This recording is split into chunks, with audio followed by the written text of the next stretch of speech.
Hi, I'm Skip Prosser, head basketball coach at Wake Forest University. In 2002-2003, the Demon Deacons led the country in rebounding margin. I'm very excited to have this opportunity to spend a few moments with you showing the drills and philosophies that we use to give our team that edge on the backboard.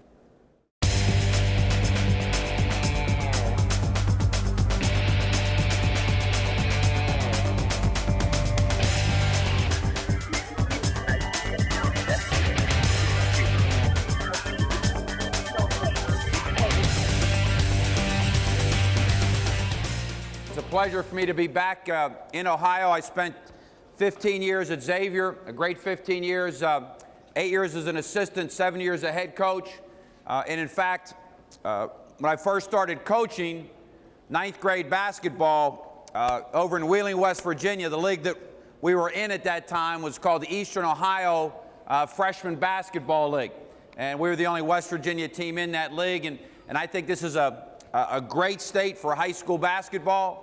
And it was always a pleasure when I was at Xavier, especially going to high school practices in the state of Ohio. And again, I think it's one of the great high school basketball states in the country. Certainly, in my experience recruiting, going around the country to do some recruiting.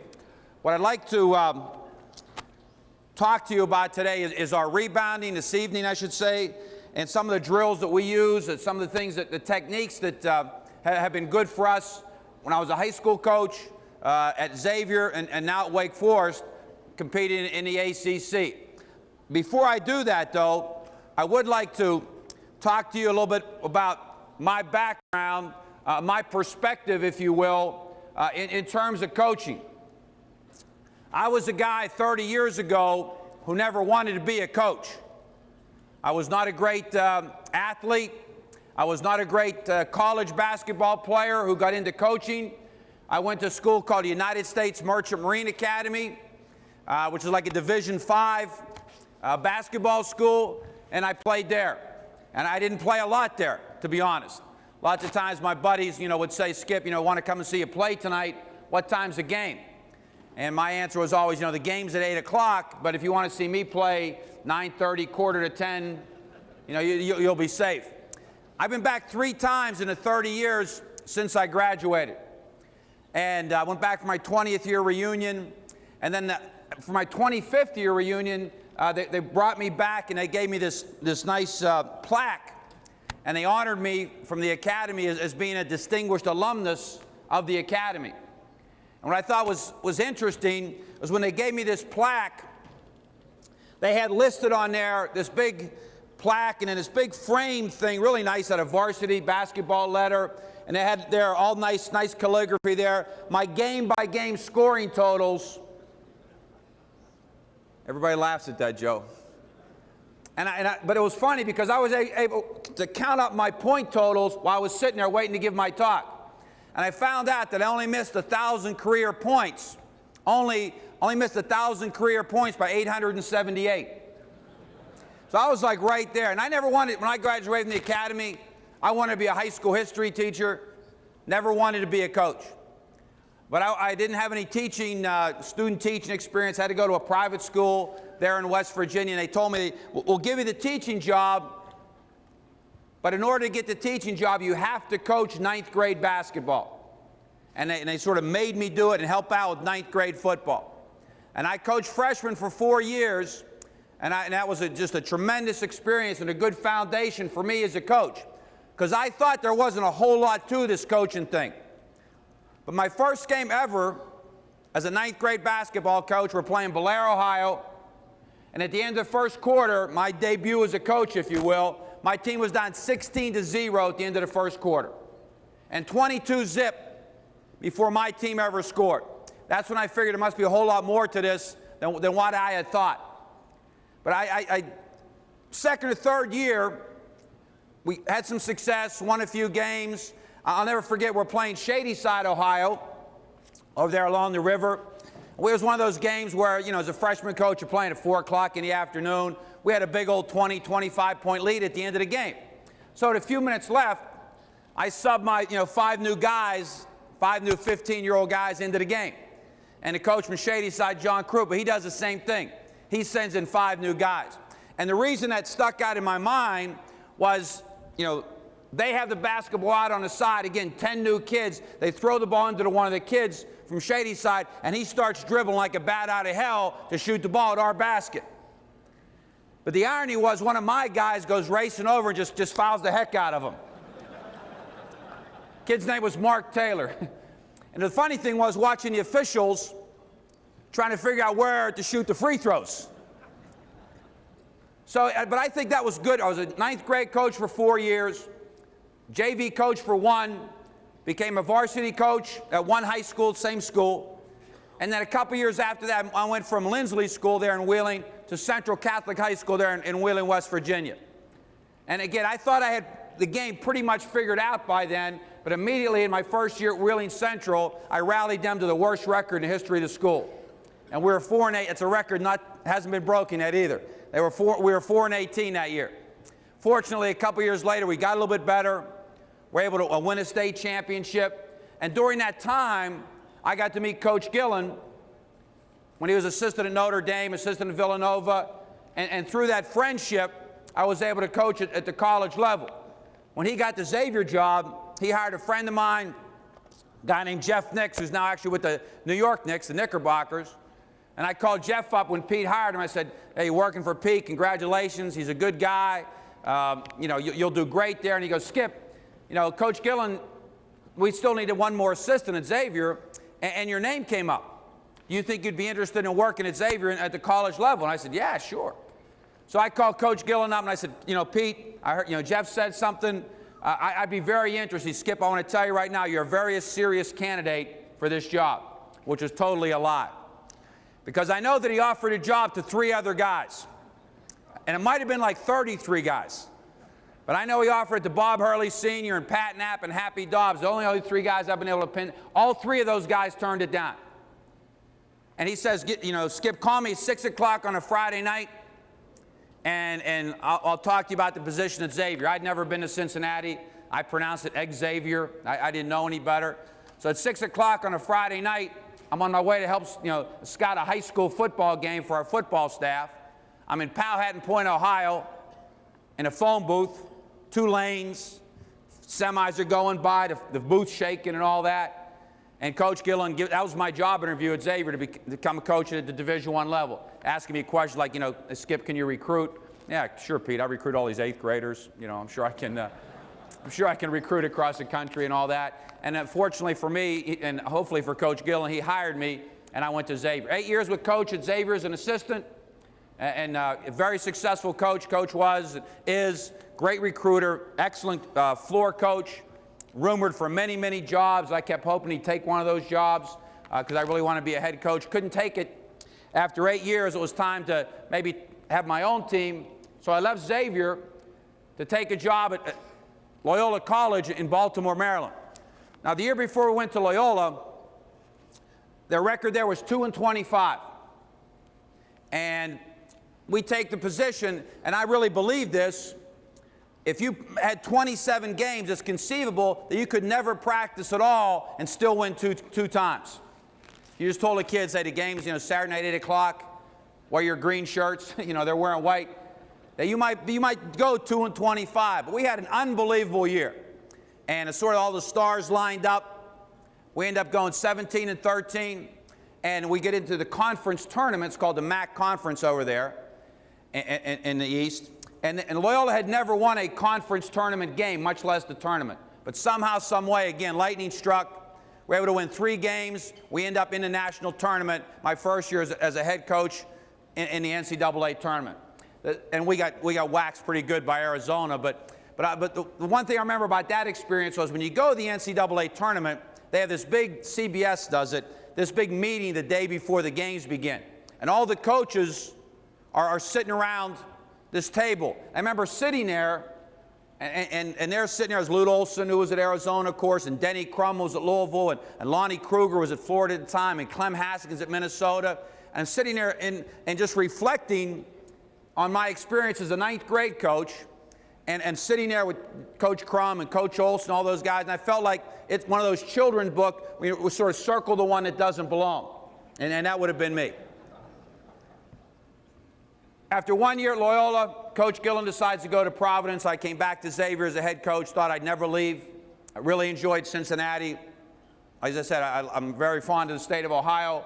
Xavier was a great place for me. When the opportunity came, after 7 years at Xavier, to have the opportunity to go to Wake Forest. I didn't know much about Wake Forest, only that it was in the ACC. I'd never been to the campus. And it came down to the situation. I'm 50 years old at the time, and I had the opportunity to stay at Xavier, which I loved, stay in Cincinnati where I loved to live, or go to Wake Forest, which I didn't know a whole lot about, just knew about it being in the ACC. And it was a very difficult decision for me. And I remember I had to talk to the president at Xavier at 9 o'clock in the morning to give him my decision. So I went to Mass at 8 o'clock and praying on the decision, decide what I'm going to do. I remember after Mass is over, I'm sitting there in a church all by myself, and it's about 8:30 or so, and I'm praying, trying to get some kind of divine and guidance. And the priest comes walking out who had said the Mass, and he sees me sitting there by myself, probably thinking, he's suicidal. But the priest walks out, and he puts his hand on my shoulder. He goes, "Coach, we don't want you to leave, but just so you know, wherever you go, God will go with you." And so at that point in time, I said 50 years old, I was sort of set, where I said, you know what, I'm only 50, why not take a chance on coaching in what I consider to be the best basketball conference in the country, the ACC, and I just couldn't turn it down. Again, for someone who didn't want to be a coach, to have this opportunity after coaching ninth graders and JVs for high school guys, I feel like I'm the most fortunate guy in the world. But I really feel like this, though, that coaching at this level, especially when I had that really gave me a great sense of perspective. And we talk to our players about the concept of perspective all the time. How you look at things, how things appear to you. My first year at Wake, we had a pretty good team. Coach Odom had left us with a good bunch of guys and a talented group of kids, and we were pretty good. We'd beaten Arkansas. We went to the finals of the preseason NIT. But by midway through the season, 1 week in the ACC, we played Virginia, which was ranked in the top 10 in the country, Maryland, who was going to be the national champ that year, and Duke, who was a defending national champ. We played all three of those teams in 1 week, and we lost all 3 games. And my team, they were devastated. They weren't the most confident bunch of guys anyway. And after that one, bam, bam, bam, taking those 3 shots to the head, they were devastated. But when I talk to our guys about perspective, I walk into our arena with our team. They're all shooting around, getting ready for practice. I asked them to walk with me all the way to the top of our arena. It's a pretty big place, seats 14,000 people. And we talked about perspective. What the game looks like from way up there as opposed to down on the floor to where they played it. And I try to tell them that we were still a good basketball team, that your perspective, you got to have it in perspective and understand. I was lucky, as I said, when I had one guy when I coached high school get to play Division I basketball. A kid named Doug Wojcik. He's now an assistant at Michigan State. And I saw him play with Navy in the NCAA tournament in UD Arena. They played Maryland with the great late, actually, Lenny Bias. And I remember being in the next to last row at UD Arena 1 year. And in that next 12 months period was when the job opening occurred at Xavier. Coach Gillen gave me this once-in-a-lifetime chance, because I had no other way I was going to ever coach in Division I basketball. Gave me the opportunity to coach at Xavier, and in that 1 year we went to the NCAA tournament, my first year at X with Coach. And so I went from the next to last row at UD Arena, watching an NCAA game, first time I'd ever seen one in person, to 1 year later being on the bench for an NCAA game against Alabama. And the longer I'm in this, I really believe that the lessons, basketball and otherwise, that are taught at the high school level are the right ones. And I wouldn't trade my experience of coaching young guys for anything in the world. And that's my perspective that I try to bring with you today. I have been to a lot of clinics. Once I decided I thought this coaching thing was something I really wanted to do, I went to a lot of clinics. And I would sit there, write down notes. And I remember, I'll never forget a guy, I was at the University of Pittsburgh clinic one time, a guy named Joey Goldenberg from West Philly High School spoke. The West Philly Speed Boys, I remember their nickname. And he was speaking on zone offense. And I'm coaching freshmen, and I got my forwards, like these 5'10" Polish guys. And the guy was asking Coach Goldenberg, what do you do against, zone and all that? He said, well, he had one forward named Tinkerbell Banks. Gene Banks was about 6'7". Another guy, Clarence Tillman, he was about 6'7", 6'8". Banks went to Duke, Tillman went to Rutgers. And he said, well, against zones, we just dribble up real hard up the right side. Gene like fakes, then he goes to the rim, we throw it up to him, and he dunks it. I'm writing it down. And then he got another guy, so Coach, if they take that away, what do you do? Well, my point guard, he just dribbles really hard down the left side of the floor. Clarence Tillman fakes, he goes back there, he throws up, and he dunks it in the back of the zone. And I'm right. That had nothing to do with me. I wasn't going to learn anything from that. What I'm going to show you guys tonight, are the drills, the actual drills we do, the emphases we have in terms of rebounding. It's been something that's always been very important to me. All levels, 9th grade, JV, now coaching at Wake, is we really stress rebounding. And every drill I show you, again, is something that we do in practice. When I took the job at Wake, the year prior, Wake Forest had been 7th in the ACC in rebounding overall. In ACC games, we were negative rebounding. And our two best big guys had graduated. They're both playing professionally in Europe right now. So we take the job, we lose those two guys, we knew that rebounding had to become a huge point of emphasis for us. Our first year, we were 5th in the ACC overall and a positive, and this past year, we were plus 9.6 on the boards, which led the country. First time, the ACC's been around for 50 years. That's the first time any school from the ACC has ever, and all those great Carolina teams and Duke teams, first time in the ACC team has ever led the country in rebounding. And again, we're at 9.6 this year. 31 games we played, we were out-rebounded twice all year. Virginia at home and at Maryland. And we don't have the biggest team in the world. And we had one senior, no juniors, and everybody else on our team was a freshman and sophomore. So again, it wasn't that we were possessed of a whole lot of veteran, big, strong kids. I think some of the things we did in practice really, really helped us in rebounding. I will say this, that our rebounding philosophy is the same as our philosophy overall. Our basketball philosophy, if you put one word on it, that word would be pressure. We really believe in pressure. We believe in pressure defense, we believe in pressure offense, and we really believe in pressure on the backboard. We also put a lot of pressure on our guys academically. That's why, and the same thing at X, that's why our guys graduated at X, and that's why they do the same thing at Wake. But again, the consistent theme throughout our program is pressure. And we believe strongly in a lot of pressure on the backboard. We especially spend a lot of time working on offensive rebounding. That's always been a priority for. I remember as a high school coach having a sign in our locker room there in Wheeling that said, all teams get one shot, good teams get 2 shots, great teams get 3 shots, but state champions get 4 shots every time down the floor.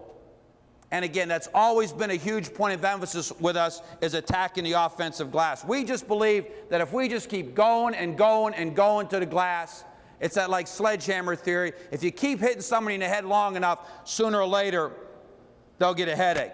Part of the reason we're a good rebounding team is recruiting. I've been blessed at Xavier to coach guys like Tyrone Hill and Brian Grant and David West and the kid named Darius Sangali, who played for us at Wake, who's now at Sacramento. Josh Howard, who played for us this past year, who's a first-round draft pick at Dallas Mavericks. So, and I'll be the first to admit it, part of our rebounding success is based on recruiting, but another part of it isn't. And again, I think it's what we teach and what we emphasize, which makes it perhaps a little bit different. And I'll say this, and I think this is really important. I believe this, and again, not that I have all the answers or I'm right at all, you have to do some rebounding drill every single day in practice. There's not a day goes by, the day before the ACC tournament or the NCAA, that we don't do a rebounding drill. I'm convinced that you can tell your players that rebounding is important, but if you don't do a rebounding drill, they won't believe you. They'll think, hey, coach said it's important, but if it was really important, he'd make up one of those silly drills he likes to do. I think you have to do some sort of rebounding drill every day. I think it's got to be an emphasis every day, and it's something we never equivocate on. We're blessed and we're allowed to have 4 guys at practice, myself and 3 assistants. And I know in your situation that doesn't always happen. But every drill we have, every single drill, one of my coaches, one of my assistants, his sole responsibility, whether we're working on shell, whether we're working on offense, the break, whatever it might be, on that practice plan, his name, one coach, will be just in charge of rebounding. And that's all he watches is that particular drill. And if our guys don't make that effort defensively and offensively when it comes to the backboard, then there's a punishment and a price to be paid all the time. I think when you're a good rebounding team, your guys are going to take great pride in it. I think it becomes a state of mind. And I think more importantly, and I think this is really, really, really important, it becomes part of your identity as a team. I'm convinced that every team has a personality. When the coaches in your league talk about your team, something comes to mind. Every team has a personality. Every team has an identity. I'm from Pittsburgh originally, and when I first started coaching, I got out of school in 1972, that's when the Pittsburgh Steelers were winning their Super Bowls. And that team, as always, that I can remember, had an identity as being a hard-nosed, aggressive team. And if you beat them, they're still going to, they're going to hit you. And again, your team, whatever your team is, has an identity, has a personality.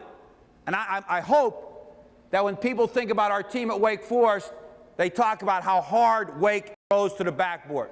And how we do that is what I'm going to talk to you today. And these guys, and Coach Priest, who I've known for a long, long time, and I really appreciate the kids from High Dominican helping me out. And again, I'm going to show you the drills. Let me just say real quickly that from a defensive standpoint, we talk about blocking out as a 5-man situation. All 5 guys got to block out, and we believe in blocking out till the ball bounces. Doesn't always work that way, but we're not. Some people don't believe. They just want to go to the boards or hit and go to the rim. Our whole idea when we block out is, get contact, keep contact. From a defensive standpoint, that's our base philosophy. From an offensive standpoint, we love sending 4 guys to the offensive boards. We believe in sending 4 guys to the offensive board. The only time we wouldn't do that, and it does happen at times, if we have 2 very diminutive guards, then we may only send 3 guys to the board. This past season, and I think it's one of the reasons we're fortunate enough to lead the country rebounding, our Josh Howard played the 2-guard for us. He's about 6'7". So again, we send 4 guys to the board. I was asked at a clinic last week in Green Bay, Wisconsin, Coach, don't you get beat? Is your transition defense weakened by sending all those guys to the boards? And there's no question that it is. There's no question that it is. But we think it's the rewards are greater. Again, when you're sending guys to the offensive boards, teams are not worried about running the break against you. They're worried about blocking out. And again, I think from state of mind standpoint, that's again why we do it. And that's something we've always done. The drills that I'm going to show you now, and I'm going to ask these guys to help me. As I said, we do a rebounding clip every day in practice. And I'll show you different drills we do, for this simplifying it, we do groups we have 2-minute drills we use for rebounding, we have 4-minute drills we use for rebounding, and we have 1 drill we'll do for 8 minutes or longer, depending on my mood for the day. 2-minute drills, some 4-minute drills, and 1 drill actually that we stole from Michigan State, the war drill that we'll do for a longer period of time. In that rebounding clip in practice, again, it might be a 10-minute clip, it might be a 5-minute clip in practice. And just like most coaches, we don't do anything unless it's 5-on-5 scrimmage situation. Everything we do in our practice is done in 5 or 10 minute segments. But we may do within a 5-minute segment maybe 2 2-minute drills. In a 10-minute segment, maybe 3 2-minute rebounding drills. But again, it's something we do every day. And I'll show you some of those 2-minute drills to start off. If I can get a couple big guys, Coach Priest and maybe 2 ball. I tell you what, give me 2 guards and 2 big guys and 2 basketballs, if you guys don't mind. Our whole thing, again, on rebound, we're not the biggest team, but as we tell the players all the time, it's not how big you are, it's how big you play. And so imagine now in your gym or in our gym, we only have 1 court that we practice on. We don't have 2 courts to practice on. All right, why don't you guys just sort of stand over here. if you don't mind. All three of you guys, all four of you guys. All right, we may have a 2-minute drill and a 10-minute clip. We may have a 2-minute drill here, a 2-minute drill going on in the center circle, and a 2-minute drill going on there. And then we'll rotate. We're trying to set the tone early in practice. Give me 2 guards, please. All right, this is a 2-minute drill that we call tug of war. Okay, this is a 2-minute drill we call tug of war. And this may be going on now in the middle of the court while we have 2 other drills going on there. All right, so you have the basketball. All right, grab the ball. All right, and so the whole idea in tug of war is very simple. All right, stance, bend your knees a little bit, be basketball player. What's your name, baby? Kevin and? Hayes. All right, Kevin and Hayes. All right, so when I say go, Kevin and Hayes are going to try to rip the basketball out of the other guy's arms. Go. Says Hayes now, he get what we call, aggressive counseling. Don't let him do that, Hayes. Don't let him do that, Hayes. Be a little bit tougher than that, all right? All right, and again, we'll do this to 2-4 guys. Ready, go. Now it's 1-1. Beat you up a little bit. Oh, the ball's the ball's fault. That's great. They've been using these balls for freaking a million years, baby. It's never the ball's fault. Go grab it. Grab it. Who wants a basketball? See, if it was me, I'd get it like that. All right, that's what I would do. If you get closer to him, it's harder for him to get good leverage. All ready? And our guys know that. Go. And again, usually they're a little bit more competitive than that. Ready? Go. Give me you two guys. Here we go. Ready? Grab it. Who wants a basketball? Go! Got nice kids, Coach Priest. These are really nice kids. Ready? Don't let him take, you know what? See, it's true for us. We find out who really wants the basketball. All right, you really want the basketball? Yeah, I'll get this time. Yeah, okay. Ready? Go. All right, and again, that's the drill we use for that. And again, it's usually a little bit more competitive. The other drill we do is we call rip it. We call this drill rip it simply because, we believe that when the ball goes up in the air, it comes off the back. What's your name, babe? Jason. Jason and? Micah. Micah? Yeah. All right, so put your hands up here. The ball is always going to, so we tell our players, you can't just sort of grab for the basketball. We want to take a little 6-inch rip with the basketball. We do any drills, we throw it off the backboard, make that little 6-inch rip. So we're going to throw the ball up. Again, 2-minute drill. All right, scoot. All right, ready? All right, who wants a basketball? So he wanted a basketball a little bit more. Get up. Here we go. Two guys. Here we go. Who wants a basketball? Go up and get it. You got to get it with 2 hands. Go up and get 2 hands. Hey, he wanted a basketball a little bit more than you did. That's ready. Go get it. Come on, get it. Little 2-minute drill now. Rip it. You got to give it 2 hands. Let me give you a hint too. One thing we do whenever we do rebounding drills, you guys have seen those training aids, those big balls. We don't use those for shooting drills at all, but we use them for rebounding drills because all of our players like to grab the basketball with 1 hand. All right, this makes them grab with 2 hands, using big balls every time we do it. Go up and get the ball. And again, we find out in this situation not who jumps the most, who wants the ball the most. All right, and right now he wants the ball a lot more than you. The other drill we do, another 2-minute drill, sort of the same vein. Come here, fellas. We call this one Manhattan. I have no idea why. All right, I need one guy helping me here. Where's that other ball? All right. So we got 3 guys here in now. 1, 2, 3. You guys have all seen this drill. It's called 2-on-1 rebound, and we call it Manhattan. And the idea is, you're out, Mike. All right, is who come up with two scores. 2 scores, and after you get 2 scores, you're out. Then you'd be in. All right, you'd be in. All right. Now we do that. We're gonna throw it up on the glass now. All right. There's no real rules. The only thing you can't do in Manhattan is like shove a guy in the back. All right. You can foul him a little bit, but you can't do that. You get two in a row, then you're out of the drill. When the ball goes out of the lane, just give it back to, what's your name, babe? Jack. To give it to Jack. All right, you ready? We call this drill Manhattan. 2 minutes we do this drill. Manhattan. Ball. Ball.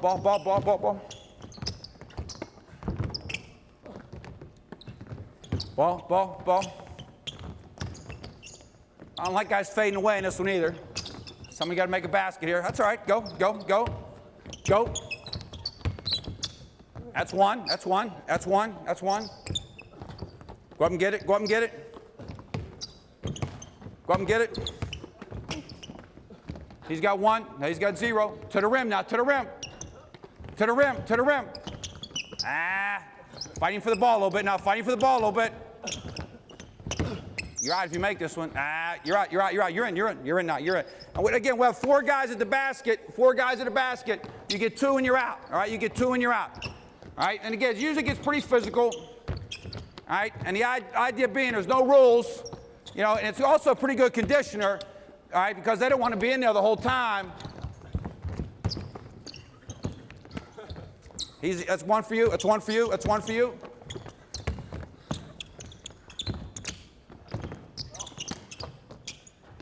And again, in this drill, you can find out who wants a basketball. We call that one. That's it, fellas. That's good. That's good. That's good. Again, sometimes we'll have those drills now, 2 minutes, 2 minutes, 2 minutes, tug of war, rip it, or Manhattan. Back in the center circle, again, to use a couple situations where, again, where you have to use the center circle because you don't have so much room on your court. If we're working on, for example, another drill we use, sorry, all right, 2 guys here, 2 guards here. We're working on, we call this butt-to-butt drill. Backside, backside. All right, it's a defensive blockout drill. The idea being that if I'm rebounding against Jason, and Jason's about 6'7", and I'm 6 foot, that we're under, I just can't stand there and expect to get the rebound. I got to push Jason out. All right, I got to what we call carve out space. We're telling our guys all the time, push back, push back, push back. In butt-to-butt drill now, Micah, right? Hayes and Kevin. Now, Kevin, you've been getting beat up pretty good here, Kevin. Think you can take Hayes. We say go now, all right? The one guy try and drive the other guy out of the circle. Ready? I get lower. Usually lower guy wins this. Go! Drive, drive, drive, drive, drive. Come on, come on, come on. Get him out there. Get him out there, Jason. Get him out there, Jason. Get him out there, Jason. Get him out there, Jason. All right, he's out. You guys are in. You guys are in. You guys are in. Hurry up. Ready? Call this butt-to-butt. Ready? Ready? Wait till I say go. Stop cheating. Go! Drive, drive. Drive, get your legs going, get your legs going, get your legs going, get your legs going.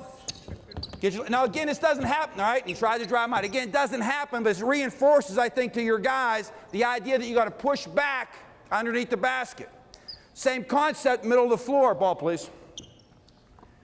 Middle of the floor, another 2-minute drill we call circle block out. You 2 guys right here. Jason, Hayes right here. Now your heels are on the line, all right? You're looking right at Mike. You 2 guys are over here. Your heels are right on the line. We call this circle block out. When I say go now, all right, when I say go, the outside guys are going to try to touch the basketball. You're going to try to touch the basketball. And you turn and block him out. And again, we don't care really what pivot they use, all right? All right, front pivot, back. Whole idea is I'm keeping him out 1,001, 1,002, 1,003, so he can't touch the basketball. We call it circle block out. Stance.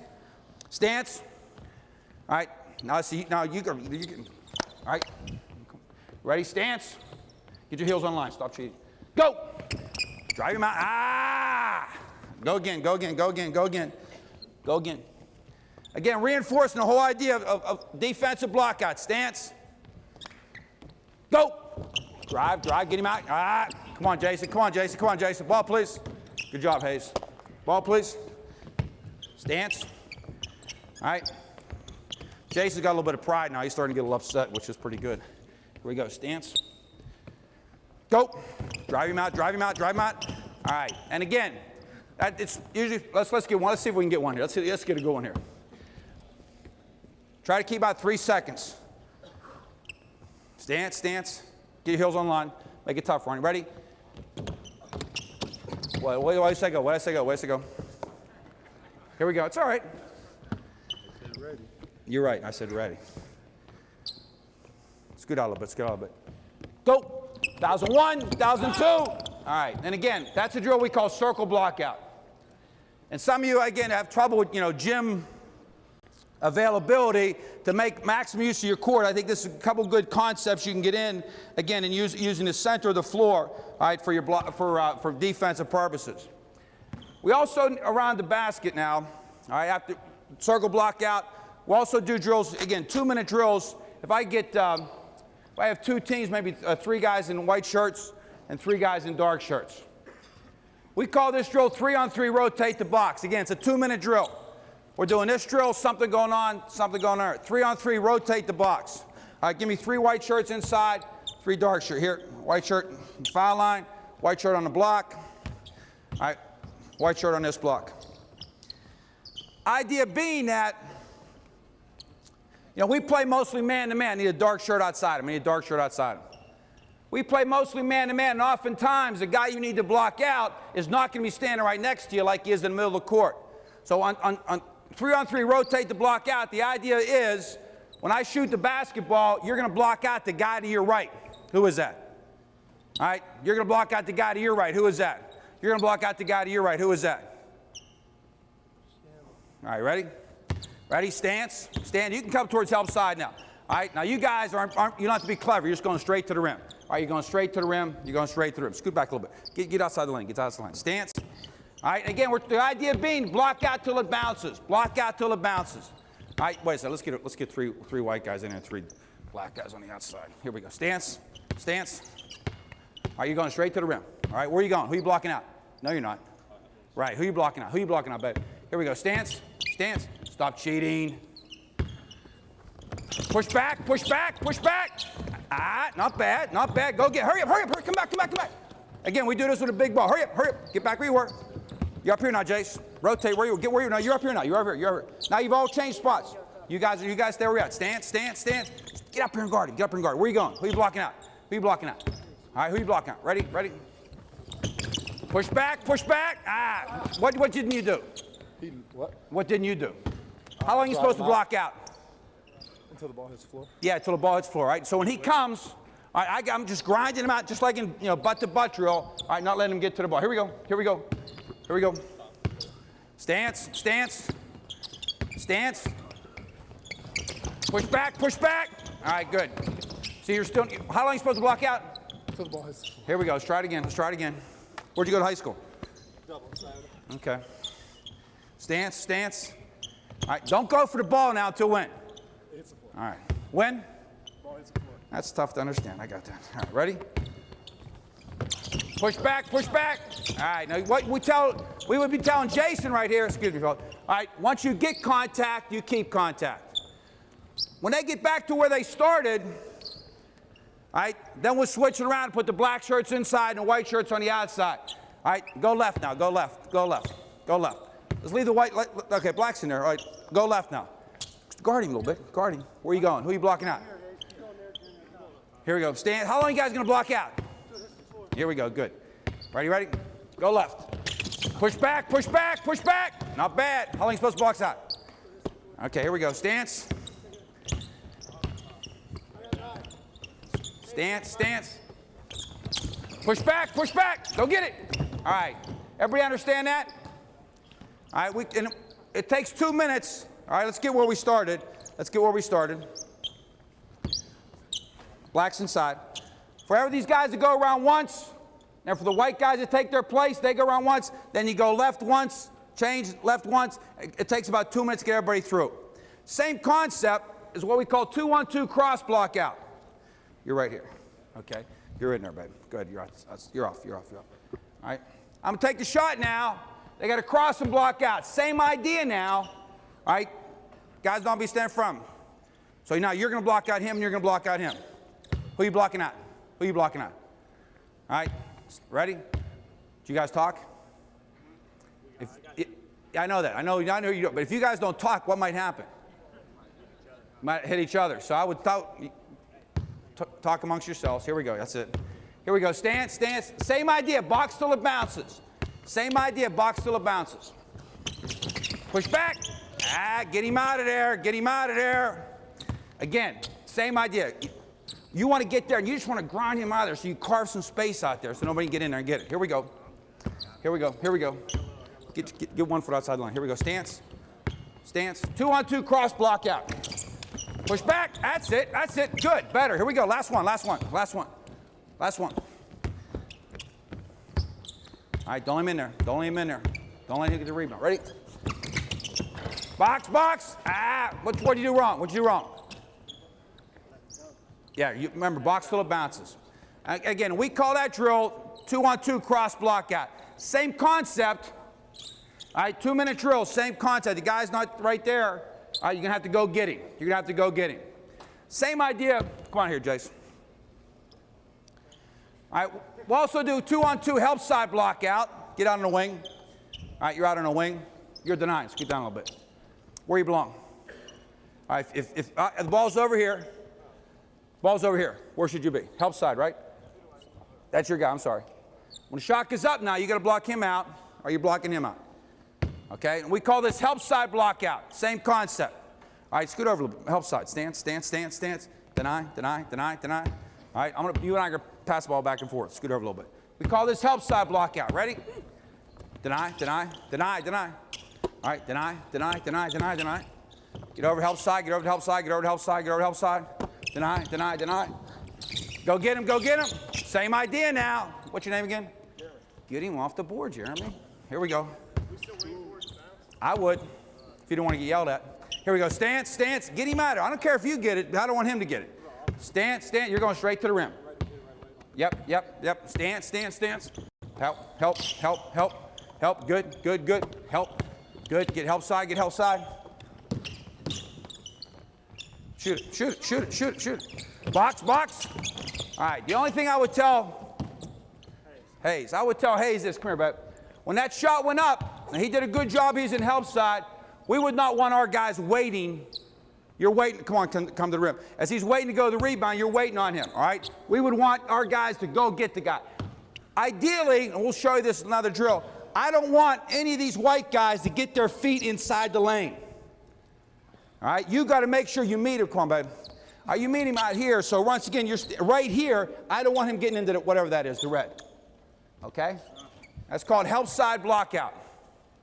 Help side block out. Again, we play a lot of man-to-man defense. Any questions on any of those? 3-on-3 box the shooter. 3 white guys up top, 3 black guys in the color. I need, good. That's your guy, that's your guy. 3 balls, please, 3 balls. All right, you're out there in the corner. Out there in the corner. Here you go. You're right here. That's your guy. You're right here in the corner. All right, now go guard him. Go guard him. Go guard him. Here's what we tell our guys now. All right, we want to contest every shot on the perimeter. That's a big thing for us. And we're fortunate enough this year to be 11th in the country in field goal percentage defense. So we're contested, but at the same time want to block out the shooters. All right, so we would tell the difference being, once he shoots, I can't push back out here. The referees call a foul, but still want to block him out. Just can't push back. Underneath the basket, you know, you can do almost everything but, you know, pull a knife on a guy. All right? Offensively now, you're allowed to use your shot fakes, but then you got to shoot the ball. Remember, you guys stay in your stance, high hand, be the second guy off the floor. Make sure contesting, don't get, you know, don't let them lift you. All right? Stance, stance. All right, shoot the ball, shoot the ball. Block out, block out. Block out. All right, same again, go again, go again, go again, go again.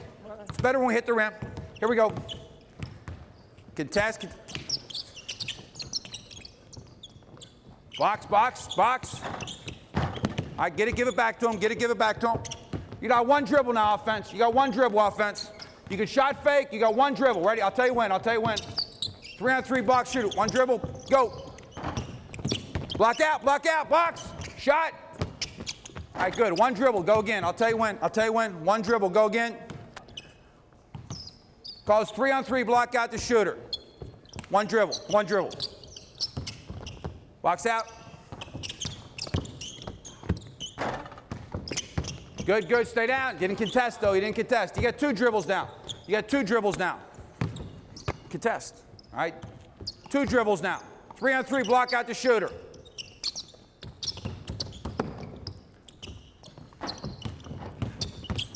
You don't have to take 2 dribbles. Go, go.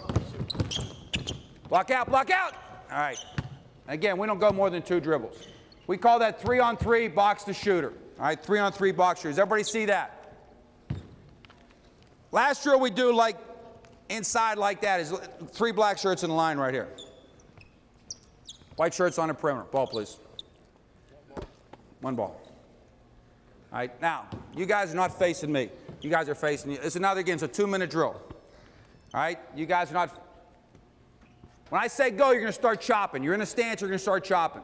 I'm going to throw the ball to one of the white guys on the perimeter. All right, you're going to close out and guard him. All right, you got 1 dribble, then you can shoot. And then it becomes 3-on-3 block out. All right, so while you're chopping right now, don't look at me. While you're chopping, you guys should be talking about who's guarding who. Who's guarding who. All right, stance, stance. Dig, dig, dig, dig, dig, dig, dig. Play, close out. Box, box, box, box, box. Again, box till it bounces. Box till it bounces. Back. Got to guard different guy now. Got to guard different guy now. Different guy now. Here we go. Here we go. Stance. Stance. Stance. Talk. Talk. Talk. Close out. Block out. Block out. Get him out of there. Push him back. All right. Push him back. Ball, please. Here we go. Different guy. Different guy. Close out. Close out. Push back. Push back. All right. Get contact. Keep contact. All right. Now we get this line up again like we did. All right. We call this drill for lag. We call this central block out. All right. Central block out.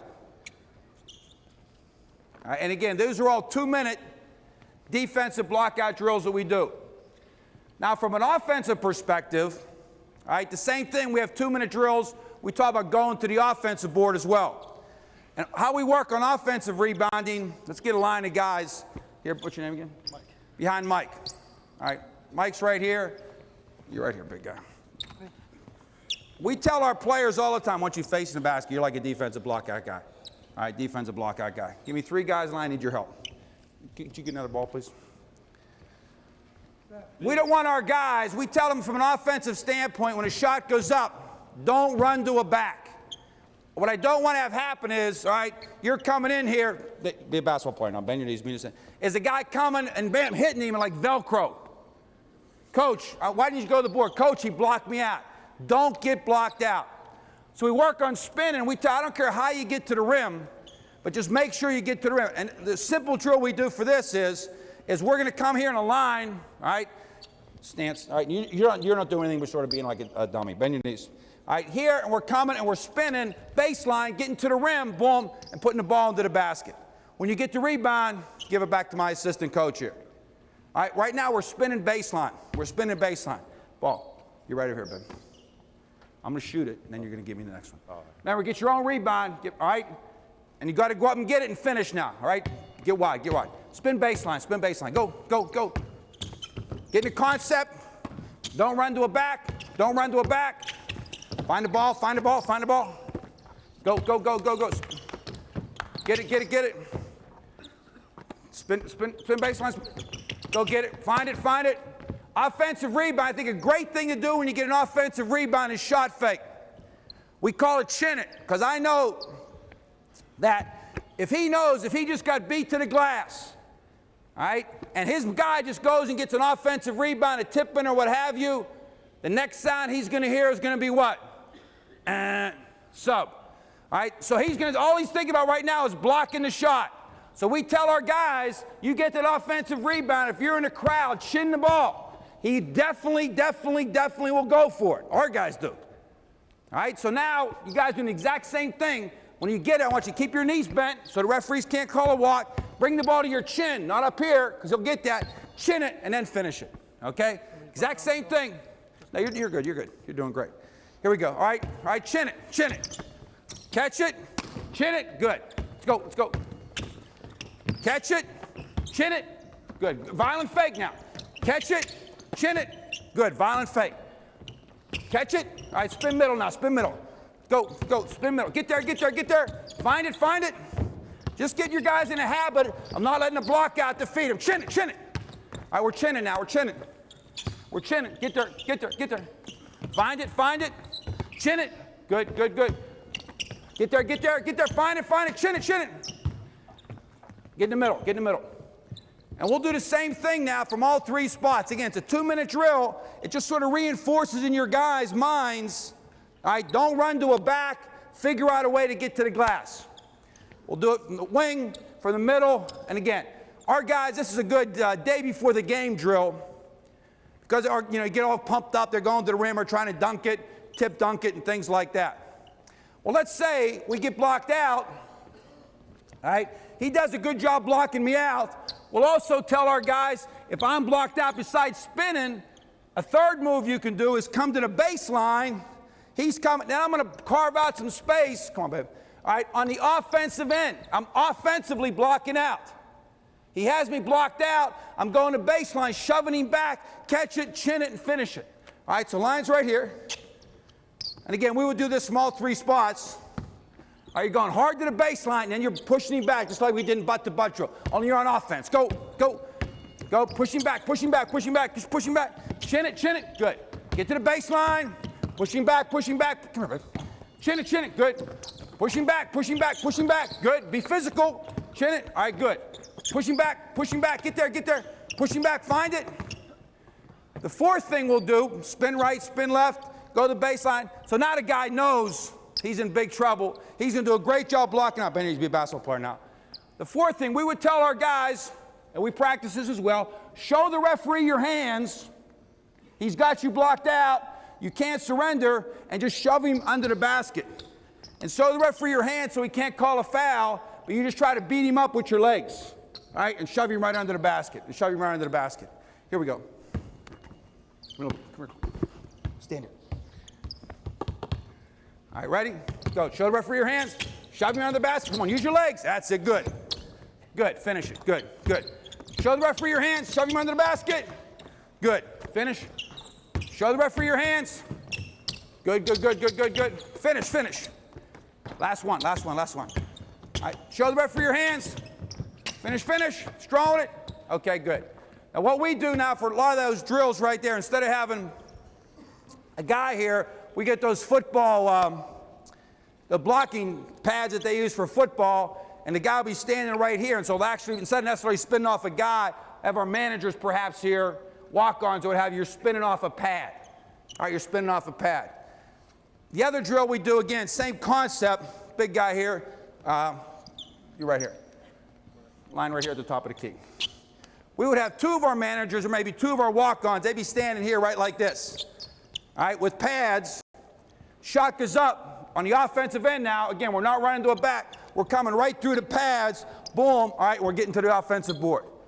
Again, what we're trying to get in their mental, they're just being aggressive and never surrendering. All right, now you guys who are just stand right there. You're going right to the rim. Go.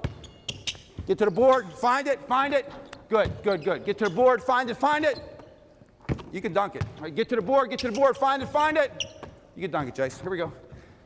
Get to the board. That's it. Get to the board. And again, just the idea to try to reinforce to the guys, going to the offensive board. All right, why don't you guys go on the basket real quick? All right, all the time. Any questions on those 2-minute drills? Some form of those almost every day in practice, whether working on defensive block out, all those different concepts we talked about, or a little bit of offensive technique.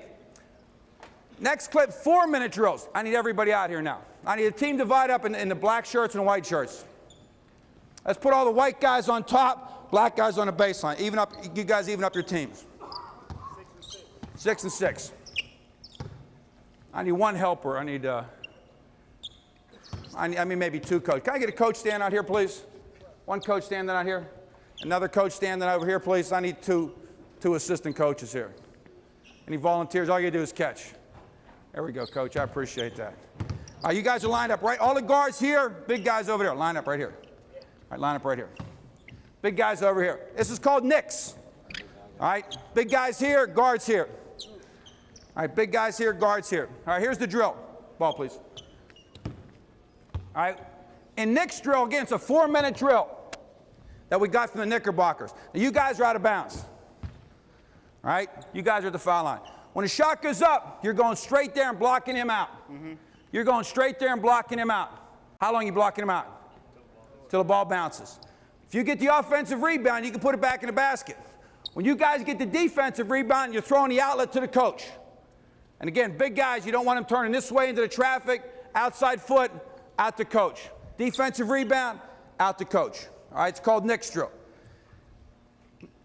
Almost as many drills, especially 4-on-4 drills, whenever we can divide our guys into black. This would be a competitive drill, and right now they're playing for sprints.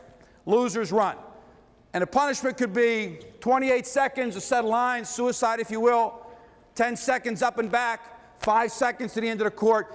There's almost always a winner and a loser in every drill we do, especially when you have a team drill like this. This is one of my favorite drills. I need maybe one more coach out here, please, to help me be an assistant here. Can I get one more volunteer?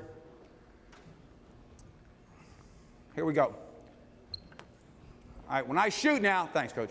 When I shoot now, how long are you blocking out? till it bounces, all right? And again, there's a winner and a loser, black shirts and white shirts, all right? Stance, stance, stance. Push back, push back, push back. All right, get out, get out, get out, get out. Good, good, good. All right, next, next, next. Here you go, coach. Here you go, coach. Here you go, coach. Here we go. Stance, stance. Go, go, go, go. Point for the white. Point for the white. My ball, my ball, my ball. Point for the white. Get him out of there. Push back, push back. Get it out, get it out, get it out, get it out, get it out. Here you go, here you go, here you go. Here you go. Stance, stance, stance. 1 point for the white. Push back, push back. All right, good. Kick it out. All right, good. All right, turn it around, turn around, turn around. Black on the base, white up here. Guards hitting guards, big guys hitting big guys. Stance. White shirt's got 1 point now. White shirt's got 1 point. All right, stop cheating. Get your foot on the baseline. Here we go. Push back. Ah! You gotta be a little bit tougher than that, babe. Now you get an offensive rebound, right? Here we go. Point for the black. 1-1. 1-1. Stance, stance. 1 minute. All these different clips. 1 minute. The guards came out. The black guards. Now this is the white guards for a minute. Here we go. All on the scoreboard clock. Go get it. Go get it. Another point for the black. Good job. Get him out of there. 2-1 black. 2-1 black. Push back. Ah, Jace, you got to get him out of there. Turn it around. Turn around. Do that for a minute. All right, same concept. That's 2-1 black. You're blocking out this line now. All right, you're blocking out this line now. Here we go. I better talk. You guys already got it figured out? I know High Dominican's a good school. Here we go. Stance, stance. It's 2-1 black. It's 2-1 black. Stop cheating. Back up. Go get it. Go get it. Go to the board, babe. Get it out. Good job. Good job. Here we go, coach. Thank you. Here we go. Stance, stance.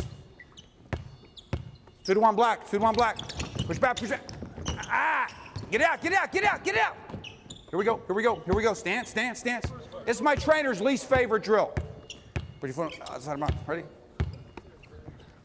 Push back. Push back. Get out. Get out. Get out. Turn around. Turn around. Turn around.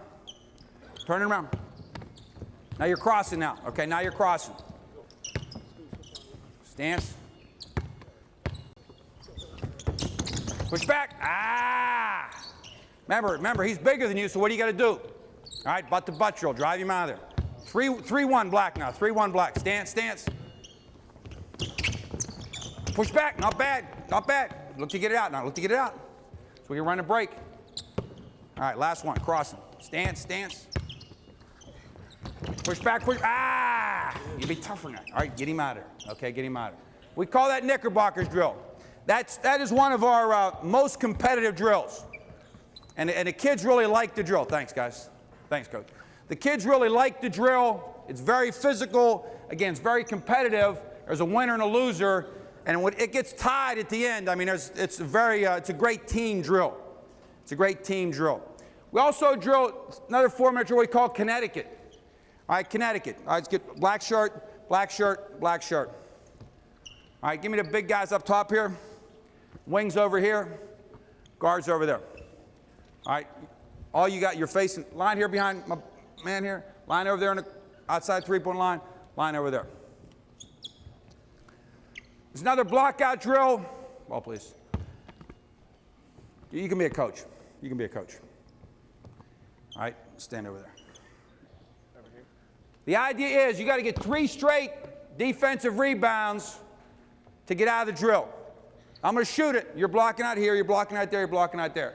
All right? If you don't, and you box till it bounces, then you go get it. All right? Then you go get it. All right? You get 3 straight. You're going straight to the rim. You don't have to be clever. You're going straight to the rim. You're going straight to the rim. All right? Stance. Help me here. Stance.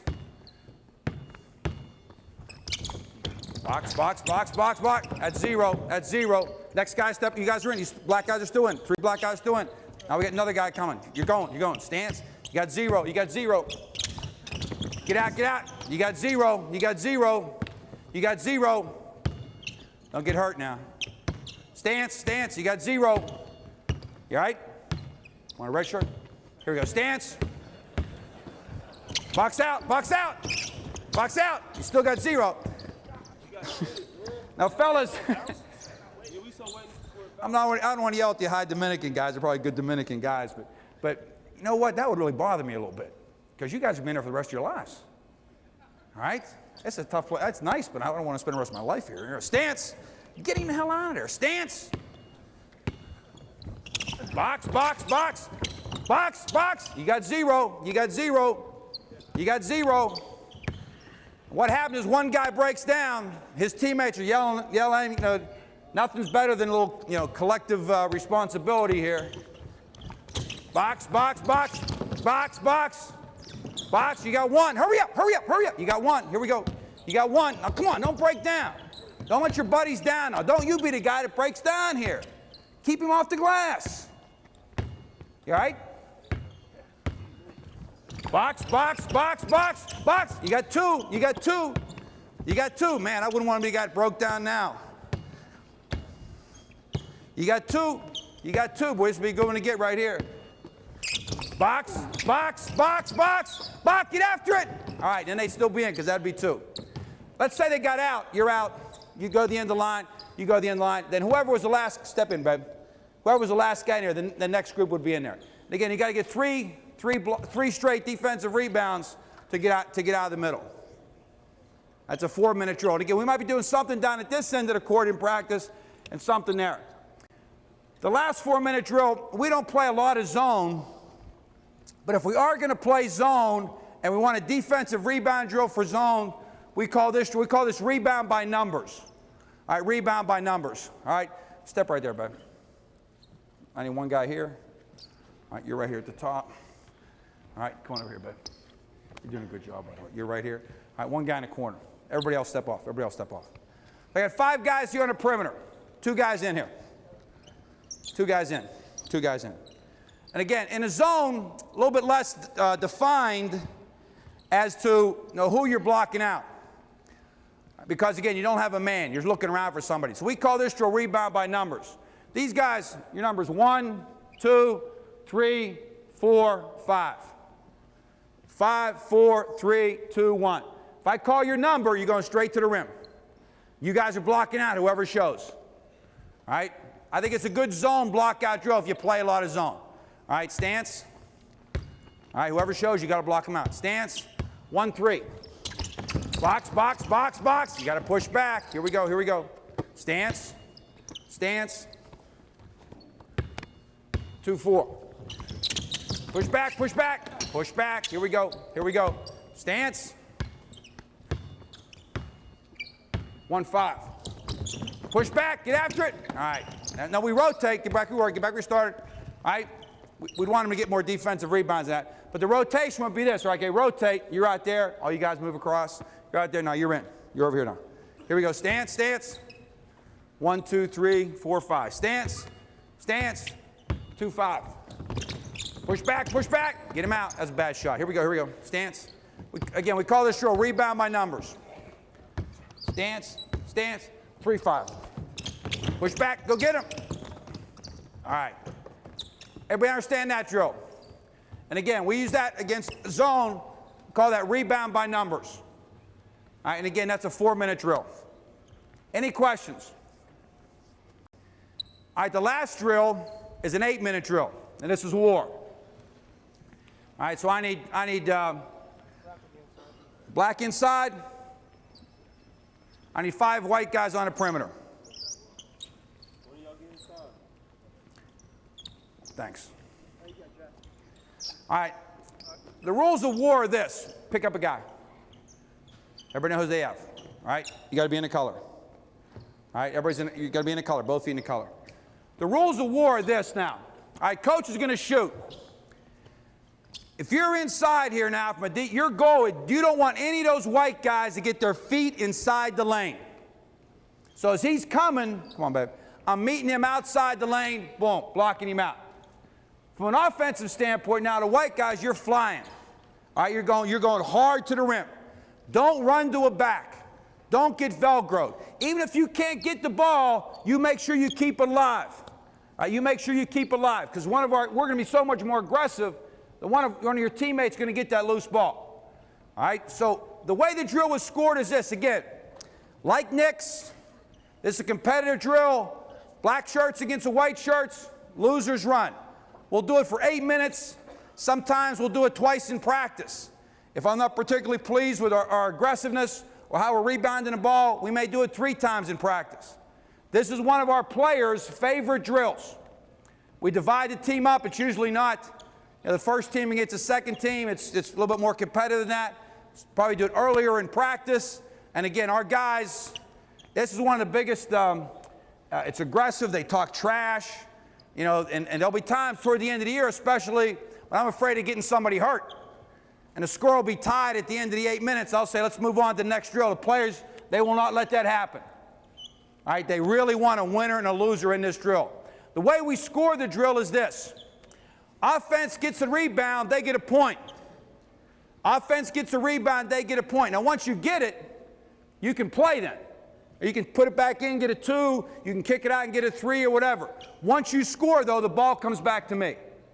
Offensive rebound, you play it, you get a point. If you get a 2, you get 2 more points. If you hit a 3, you get 3 points. So I guess the max you could get is 4 points. Defensively now, you get no points for a defensive rebound. But what you do now is after you get the basketball, now you're running your break down the other way. Transition. And you're back on defense. All right? If you score, that's how you get points. You get no points for defensive rebound. You should get a defensive rebound. You're in the color. All right? But down there, you get a 2 or 3 or what have you, whatever you convert. Now, stance. And again, this is a pretty emotional drill, and the guys are under the basket screaming. You don't let them get in there, get their feet out of the lane. All right, all the white guys should go to the glass, probably except which guy? Point guard. So when a shot goes up, where are you going, babe? Back for transition. Now, would that be your guy? Would you want to guard the point guard? Who would be the point guard guy? Who would be guard the point guard? What's your name, babe? Dante. All right, so Dante's up here. All right, so stance. Now, when a shot goes up, I gave it away. He's going back. So what are you going to do? Pardon? Go get the rebound. You know what? Our guys sometimes think that too. We know what our guys do. They look around here and they see what is the meanest white guy out there. And they go help their teammate block that guy out. Like Josh Howard, like when he was out there, 2 guys are running him all the time. So you pick out who you think's the most likely white guy out of those 4 to go get the rebound. Any idea? All right, to get him off the board, to help him get it. All right. Again, now when you guys get it, you're running your break. We get down there, though, if you guys get it down there, it stops. The drill stops. Point for an offensive rebound, 2 or 3, whatever you score. Defense gets no points unless they get the defensive rebound and convert down the other end. That's how you score the drill. Here we go. Let's go, Black.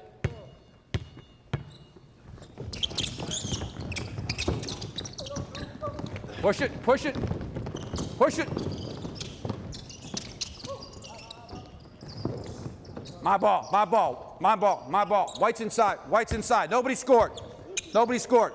Nobody scored. Here we go, here we go. Ball's slippery, the floor's slippery. Come on, guys. I need somebody over here, I need somebody here. No one said it was going to be easy. Here we go. Stance. Who are you blocking out? Who are you going to block out? Who is he? I think he's got a black shirt on now. Nobody scored yet. Nobody scored yet. Here we go. All right. Where are you going with Dante?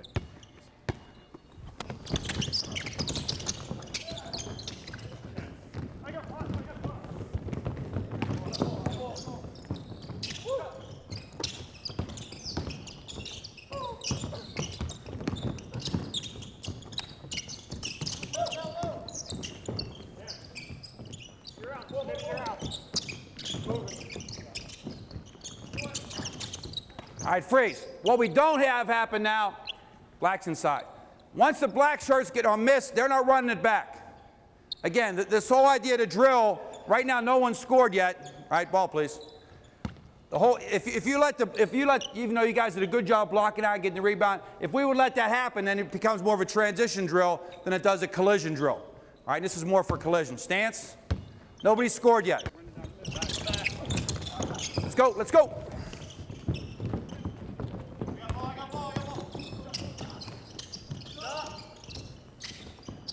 Two points for the black. Again, let's put the white guys, give white guys one more chance. 2 points for the black. Because they got a defensive rebound, which was no points, but they scored in transition layup. So not only are you working on your block out and your offensive rebounding, right, but you're also working on your transition offense and defense. Right, again, it's mind-boggling right now. We don't have any offensive rebounds. Come on, fellas. Fly to the glass. Get it up, get it up. 1, that's 3 points they just got. Here we go, here we go, here we go. Come on, White, come on, White. Come on, White, it's 5-zip now. It's 5-zip. Good job, baby. Stop cheating now. Get outside the 3-point line. Here we go. Get outside the 3-point line.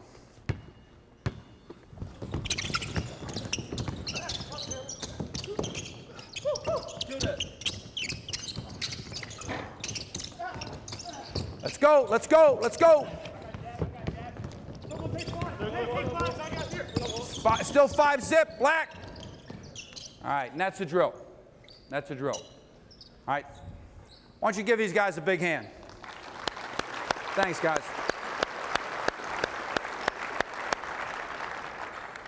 Any questions on that drill? Just as an aside for the drill, again, we don't call a lot of fouls on that drill. And the only thing we would not allow the guys to do is, again, just sort of be an obvious run up to the guy and just, shove him in the middle of the back. We'll do that drill, I'm saying, almost every practice. At least 8 minutes of that drill almost every practice. And again, it's hard for these guys because they don't know the drill, and so they're thinking instead of playing a little bit. But this is a really, really a collision-oriented, physical drill. And again, the fact that there's always going to be a winner and a loser. And the guys at the second day, if they lost the first day, they'll come up and they'll put their shirts on because they'll want the challenge to get back at the guys who beat them. Whether I have them on black and white teams, what have you, our practicers are just like high Dominicans, are black shirts and white shirts. Again, it's a very, very competitive drill, and I think one of the best drills that we do in terms of rebounding. Are there any questions on the rebounding drills per se? Let me just say a couple of different things. I think, again, somebody said, it's not what you teach, it's what you emphasize. We really emphasize rebounding. And if, as I said, one coach in my practice is always assigned to the backboard, and we're doing a drill like 5-on-5, working on our offense, that coach is watching. And how much do you target? And he'll walk by me and he'll just say to me, hey, Skip, Josh didn't block out that time. Boom. Let's say Josh has a white shirt or white shirt. All the white guys on the line, 28 seconds on the clock, you got a set of lines. Suicide. And we'll do that over and over and over again. And for that 28 seconds, I think it's the best motivators. His teammates are yelling at Josh, I'm tired of running for you. And it's not, it doesn't really kill your practice. It only takes 30 seconds. But again, I think that collective responsibility is really important. It might be, I put 10 seconds on the clock, sprint up and back. 5-second sprint. Coach walks by and said, Josh didn't fly to the glass. All right, we're on the line. And the reason we're on the line running right now is because Josh is too freaking lazy to go to the offensive board. And again, for that 10 seconds, that 28 seconds, his teammates let him know how displeased they are that they have to run because of his laziness. I think the worst thing to be called in practice at our practice is soft. But the second worst thing to be called is a traitor. And we talk a lot about don't be a traitor. Don't let your teammates down. And if I got 4 guys going to the glass and blocking out, don't you dare be the traitor that lets your buddies down. It'll get to the point where I'll just put a guy on the side. Dante, I'm tired of looking at you. You're a traitor. I got too many guys killing themselves for you to be, running off to Canada as a conscientious objector. Just stand there and watch these guys that are working hard. I can't, again, I just think that's the worst thing you can be, is a guy who lets your buddies down. And we just will not tolerate that. Another thought, as I said earlier, every time we do a rebounding drill, we always use those big balls. We use the big balls for passing drills, again, because our guys try to catch with one hand. We use them for rebounding drills, again, because our guys try to swipe the ball with one hand. We don't use those balls for shooting drills. We have a hard enough time shooting the regular size one. Several years ago, I'm recruiting up at Maine Central Institute, and I'm watching an open gym. And this might be the time of year where you guys are having open gyms. In West Virginia, we could open a gym, but we couldn't coach them. We could be in a gym, but I don't know what it is in Ohio right now. But when our guys were playing pickup, and we play open gym, the games would be to 7 straight. But we had a rule, I saw this rule, I should say, up in Maine. In the game 7 straight open gym, tip-ins count 2 points. tip-ins count 2 points. So your guys are playing open gym. I'm coming down the floor. I'm on defense. We're ahead 6-5. Right now, the only way we can get beat on this trip down the floor is with a tip-in. And the reason this thing struck home, I'm watching an open gym. It's in September. No coach around, except in the stands. And I see one of his guys, open gym again, turn around. Hey, fellas, make sure we block out. Make sure we block out. I was astonished. Our guys didn't do that in January and February. And here was a guy doing it in September. Because, again, I think that's a great open gym rule, is tip-ins count 2 points. I think, again, that your offensive rebounding, supposedly the highest percentage shot in basketball is a second shot. And I think if you want your team to have an identity of toughness, an identity that, teams are a little bit afraid to play you, I think you really have to become a great rebounding team. And I think, we really emphasize that with our guys, and we want people to fear our ability to attack the glass. And we spend a lot of time working on it and attacking the glass. I want to, again, thank everybody for coming out tonight. I know it's late. I will say this, as I said earlier, I've been blessed to coach at a lot of different levels before I got to the ACC. We're playing Duke this year. And we hadn't beaten Duke 14 straight times. Duke had beaten Wake Forest. We went over there this past season to play them. We were 10-0. They were like 11-0, ABC television, whatever. And we're at Duke, at their place, and we play a hard-fought game, end up losing the game by 3 touchdowns. Now they came back to our place. Again, it's 14 straight. An unbelievable game. And it comes down to the fact, and it's double overtime. 5 of Duke's guys have fouled out. 3 of our guys have fouled out. One time during the game, Krzyzewski looks at me, I look at him, it's almost like, Mike, you and I might have to play in this game. With a minute and a half to go, we're up 9, and I know we're going to win. And I know we're going to win. And there's a timeout. And the kids come running to the bench, and I sort of step aside because I really wanted to look at our guys' faces because they felt really special that night. They'd accomplished something, hadn't been done at Wake for a long time. And I also looked at the crowd. And as I'm looking at the crowd, I look into our student section, and the place is going nuts and sold out and all that. And one of the kids has a student that has a sign that said, "The best team in the ACC is here tonight, and so is Duke." And for whatever reason, an epiphany or what have you, is like, I thought about Mark Taylor fouling the guy shooting for the wrong basket in 1974 in Shadyside, Ohio. And what's happened in these last 30 years for me. I learned a lot of lessons about coaching as a high school coach. I know that, I remember, in fact, the year we had the 4-18 season, when I cut a guy, I remember I had a parent call me and say, "Coach, I want to talk to you because you cut my son, Richie." And I said to the guy, "Rich, why are we having this conversation? You're going to feel the way you feel. I'm going to feel the way I feel. And at the end of the conversation, Richie's still going to be cut." Coach, and maybe you've all been there. Coach, I need to. So sure enough, he came in, and for 2 hours, we talked about what a good player Richie was. And he said, you mean to tell me that JoJo is better than my Richie? I said, absolutely. It's not even close. Coach, I hope you lose every game. Well, we almost did. As I said, we were 4-18. That's when I developed sort of my triangle theory dealing with parents. And because I believe it, because my sons played high school basketball.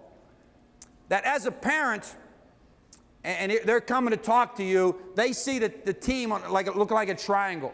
And their son or daughter, perhaps, is at the apex of that triangle. And they're always going to look at what's best for their son or daughter, then sort of what's best for the team. As a coach, we have to turn that triangle totally around. We look at the base of the triangle, what's best for the team, then what's best for Richie.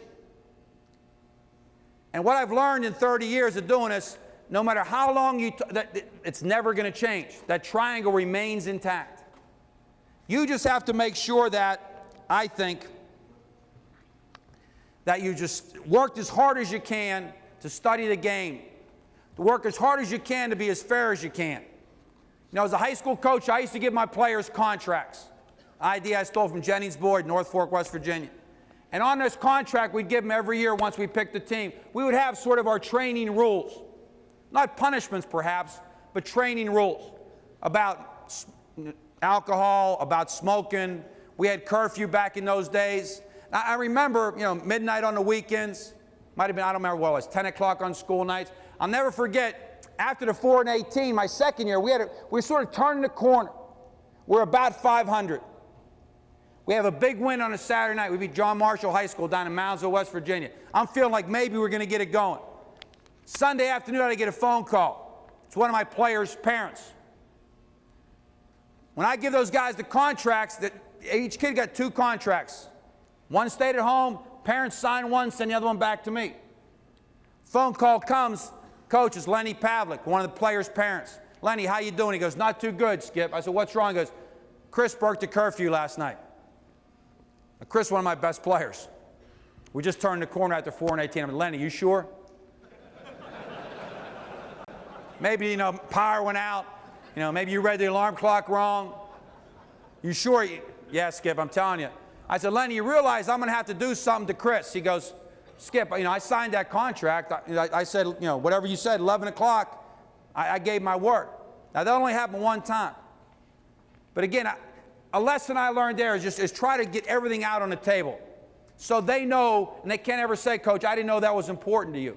I didn't know that was important to you. I would suggest as well, at the beginning of the school year, once we had our team, not even picked, but right now, we would send letters to every faculty member in the mailbox. Dear fellow academician, the following guys or players, students have expressed a desire to be part of our basketball team. Please let me know if they're not doing what they're supposed to be doing attitudinally, academically, in terms of discipline or whatever. That way we tried hard to catch the problems, nip them in the bud. And the other teachers, I think, knew we were trying to make that statement to our players as well, so they don't get way behind academically. I think that whatever your situation is as a coach and you're trying to turn it around, I remember we went to Loyola. As I said, they were 2-25. My assistants used to come knocking on my door, and they'd Skip, these guys here are really, really bad players. Skip, this guy can't play, that guy can't play. I know that. They were 2-25. It's not magic. Don't let your staff tell you how bad your players are. I think what you have to ask your staff is, all right, I know they're bad, but what are you doing to make them better? Asking yourself and asking your staff, I know who our players are, what are we doing? What are we doing to make them better? I think that as a teacher, as a coach, I know when I taught history for 13 years, I'm reading the history, getting ready to teach it. I read a quote from a guy named Ralph Waldo Emerson. I'm teaching, this quote has stuck with me ever since. Emerson said, our chief want in life is someone who will make us do what we can. Our chief want in life is someone who will make us do what we can. And I think that's an unbelievable statement. And I think that's our role as coaches, as teachers, is to try to get those kids to do what they can do. People Skip, you're in the ACC now, you're at Xavier now. Boy, there's a lot of pressure. All those people in the stands, you're on television. That has never, ever, ever been a big thing for me. The only ones I really worry about not being happy with me is those 12 or 15 kids in the locker room. Everybody else, I could care less about. After going through that first freshman season, down 22-zip the first game, and after about 2 or 3 freshman teams, we got pretty good. And I figured I had the game pretty much figured out. And when John Wooden retired at UCLA, they were going to come right to Wheeling, West Virginia and grab me to coach the Bruins to another national championship from the 9th grade team in Wheeling. But after 1 year, 7-0, I think we were that one year, starting at getting 9th graders, one of the parents came up to me. After the game, we had another great win. Again, I think I got all the answers. Coach, I need to talk to you. I'm sure this is going to be great. She's going to tell me what a good guy I am, what a good coach I am. She takes me outside the gym. Again, it's a 9th grade game, so it's still daylight out probably when the game's over. And she just rips the skin off my back. I hate you, my husband hates you, my son, the whole thing. We've all heard it. After about 48 hours, that really bothered me. But then I realized she had no clue. Her husband had no clue. Those people in the stands, they don't have any clue. You know, it's like me going to try, my wife's a nurse, trying to tell her how to, you know, suture somebody or diagnose. I have no idea, but I couldn't tell her how to fix her electrical system in her house. You just got to worry about those kids. Like Shakespeare said, this above all else, to thine own self be true. You got to know your stuff, and you got to be fair to those kids. The guy who taught me how to coach from St. Clairsville, Ohio, a guy named U.D. Joseph, he just died this past year. And when I was a 9th grade coach, he was a retired varsity coach. He didn't want to bother the new varsity coach, thought that would be inappropriate, but he had no problem interfering with me, especially after that 0-16, 0-22 first game. That was the best thing ever happened to me as a coach. All the lessons that he taught me are the same lessons we use now at Wake trying to win a national championship. For example, he said he never wanted to hear a coach say, my kids don't play hard. I've never forgotten that. As he told me, if your kids don't play hard, don't play them. There's got to be somebody there that's going to play hard. Or my kids don't listen. Then don't play the guys that don't listen. You play the guys that play hard, and you play the guys that listen. You can't worry about what other people think. You know, at Wheeling Central Catholic, I figured we'd have about 30 kids come out for varsity basketball. So 30 guys at one time, when they get in gym, they think, plus their parents, that you're a pretty good coach. You have some idea what you're doing. But on that cut day, when you cut down to 12, now you got 18 people think you have no idea, plus their parents. So you got 12 that might think you know what you're doing. But then when it comes to the first game and you only start 5, those other 7, they figure you have no idea what you're doing. Now you're down to 5 kids in the whole school plus their parents. And 3 of them aren't getting enough shots. So now you're maybe down to 2 kids that think you know what you're doing, and their parents. And everyone else thinks you're clueless. But you know and I know you haven't done nearly enough to get those 2 kids a college scholarship, plus their parents. So you can't worry about what everybody thinks. You just, again, I think, have to do what's in your heart and is the right thing. That day, Coach Gillen finally called me after that phone booth conversation and said, you know, I'd like for you to come to Xavier and work with me in Cincinnati at Xavier University, assistant coach. And that, you know, I was 35 years old at the time, and that really changed my life. And that, because if I didn't go to Xavier, I knew nobody else at the collegiate level would ever be a coach in college. And I'll never forget Coach Gillen, who taught me that. The guys I mentioned, a guy named U.D. Joseph from St. Clairsville, Ohio, who taught me how to coach. And those people have made a tremendous influence on my life. They were great teachers. In Coach Gillen's case, he's still a great teacher and a great coach. But I'll tell you this, if that phone call never had happened, I was still coaching high school basketball, I was fine with that. I was fine with that. And some of the best relationships I have, and I still have, are with kids I coached way back when. This is the best place they're ever going to be in their lives. These guys may not realize it. And we're having a bad practice at Wake or a bad practice at Xavier, and I'm mad at my guys, and they're mad at me, and they're sort of mad at each other. We've all been there. It's just one of those practices. When that happens, and I could see it coming, I just stop practice right then. I put them all in the middle of the court, and I say, sit down. Don't say a word, sit down. They're looking at me like I'm nuts. I said, fellas, don't say a word, but I want you to look around where you're at right now. Look around. Who's sitting on the floor with you?